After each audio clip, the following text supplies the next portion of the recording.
පුංචි කාලේ මතකද අපි අඬලා දොඩලා තමයි දේවල් ඉල්ලගන්නේ. හැබැයි අපි ටිකක් ලොකු වෙනකොට තේරෙනවා අපේ සාර්ථකත්වයේ ජීවිතේ සාර්ථකත්වයේ තියෙන උත්සාහය කැපවීම මත කියලා. චූටි චූටි පාරවල් හොයාගෙන යන්න එපා. ඒක කට්ට කාගෙන දුෂ්කර මාර්ගයක් වෙන්න පුළුවන්. හරිද? එහෙම කට්ට කාගෙන හොඳ බේස් එකකින් ඔයා නැග්ගොත් තමයි ඔයාව ආයි කාටවත් වටන්න බැරි මිනිස්සෙක්, ශක්තිමත් මිනිස්සෙක් බවට පත් වෙන්නේ අර කට්ට කාලා උඩට නැග්ග මිනිහෙක්ට. ඇයි කට්ට කාලා පුරුදුයි. එන ඕනෙම අභියෝගයකට මුහුණ දෙන්න ලැහැස්ති. ඕනම පීඩාකාරී අවස්ථාවක් එයා ජය ගන්න දන්නවා. ඒ නිසා හොඳට කට්ට කාගෙන ඉගෙන ගන්න. ලේසි පාරවල් ඒව මේව හොයන්න යන්න එපා.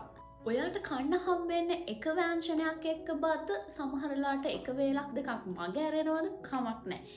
ඉවසීමේ යුතු මේ ගමන අල්ලගෙන ඉන්න ඔයාට ලස්සන අනාගතයක් ගොඩනගන්න පුළුවන්. හැබැයි ඒකට හොඳ කැපවීමක් තියෙන්න ඕනේ. එක පාට මොටිවේෂන් වෙලා මම කරනවා කියලා දවසක් දෙකක් අල්ලගෙන ඉන්නවා නෙමෙයි.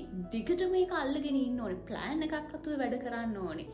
අලු ගසා දාලා නැගිටින දවසක් එනකොට ඔයාට ඔයාගේ අතීතය ගැන හරියට සතුටු හිතේවි.